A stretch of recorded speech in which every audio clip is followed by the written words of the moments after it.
अस्सलाम वालेकुम। आज आज का हमारा जो टॉपिक है वो है ओरिजिन ऑफ स्पीशीज़। तो ओरिजिन ऑफ स्पीशीज़ को हम डिफरेंट फिनोमेनाज और डिफरेंट थ्योरीज़ के ज़रिए हम इसको एक्सप्लेन करने की कोशिश करेंगे।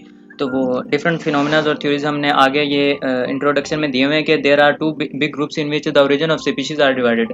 दो बड़े ग्रुप्स में इनको तकसीम किया गया। एक तो इनमें नॉन एवोल्यूशनरी थ्योरीज़ है और दूसरा एवोल्यूशनरी थ्योरीज़ है। जो नॉन एवोल्यूशनरी थ्योरीज़ है उनमें क्रिएशनिज्म आता है और फिक्सिज्म आता है, और जो एवोल्यूशनरी थ्योरीज़ है उनमें लिमार्किज्म, डार्विनिज्म और न्यू डार्विनिज्म आता है। और इन चीज़ों को हम वन बाय वन आगे एक्सप्लेन करते हैं इन सारी थ्योरीज़ को। तो फर्स्ट ऑफ ऑल हम बात करते हैं क्रिएशनिज्म के बारे में। तो क्रिएशनिज्म क्या है? रिलीजियस बिलीफ, मतलब ये हम रिलीजियस बिलीव्स हैं कि दुनिया में जितनी चीज़ें इंसान इंसान है, जानदार हैं, अर्थ है और यूनिवर्स है, जितनी चीज़ें बनी हुई हमारे सामने नज़र आती हैं, ये सुपर नेचुरल बीइंग्स, कोई एक सुपर नेचुरल ताकत है जिसने बनाई है। तो ये रिलीजियस बिलीव के मुताबिक, जैसे कि हमारा रिलीजियस बिलीव है कि ये सारी चीज़ें अल्लाह ताला ने बनाई हैं, तो इसी तरह ये रिलीजियस बिलीव को हम क्रिएशनिज्म में लिखते हैं। जितने भी रिलीजियस बिलीव्स हैं कि ये चीज़ें किसी सुपर नेचुरल ताकत की वजह ने बनाई हैं, तो वो क्रिएशनिज्म में आ जाता है। तो नेक्स्ट हम बात करते हैं फिक्सिज्म। फिक्सिज्म में हम देखते हैं कि फिक्सिज्म के मुताबिक ये है कि जो आज हमारे साथ चीज़ें हमारे सामने मौजूद है, जितने जानदार हैं, इंसान हैं, जो भी चीज़ें हैं, लिविंग ऑर्गेनिज्म हमारे सामने जिस हालत में आज मौजूद है, तो फिक्सिज्म के मुताबिक ये है कि ये शुरू से स्टार्ट से ही ऐसी थी।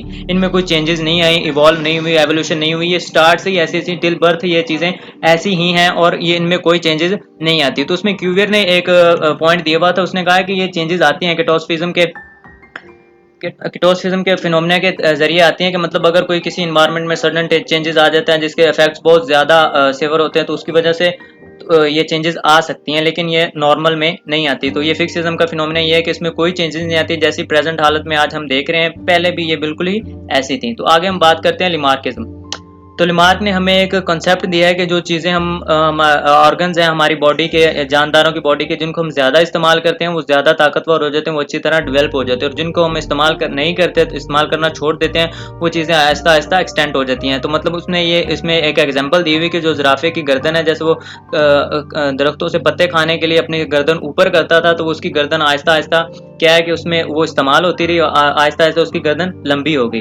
तो उससे वो गर्दन जब उसकी लंबी हुई, तो उसने उसकी जो खसूसियत उसमें एक डेवलप हो गई, तो उसने आगे नेक्स्ट अपनी ऑफस्प्रिंग में भी इसको ट्रांसमिटेड कर दिया। तो उसके उसने दूसरी एग्जांपल ये भी दी हुई है कि जो हम सांप थे, वो कहते हैं कि उनके पहले पाँव हुआ करते थे, लेकिन उन्होंने वो अपने पेट के बल ज़्यादा चलते थे, पाँव को इतना इस्तेमाल नहीं करते थे, इसकी वजह से उनके पाँव ख़त्म हो गए और उनके वो पेट के बल चलने वाली आदत बढ़ गई। तो इसमें यह है कि लिमार्किज्म में कि जिन चीज़ों को ज़्यादा इस्तेमाल किया जाता है वो ज़्यादा मतलब होती हैं, आगे डेवलप हो जाती हैं, ऑफस्प्रिंग में चली जाती हैं खसूसियात, और जिनको नहीं किया जाता वो ऑर्गन एक्सटेंड हो जाते हैं। तो आगे हम बात करते हैं डार्विनिज्म की।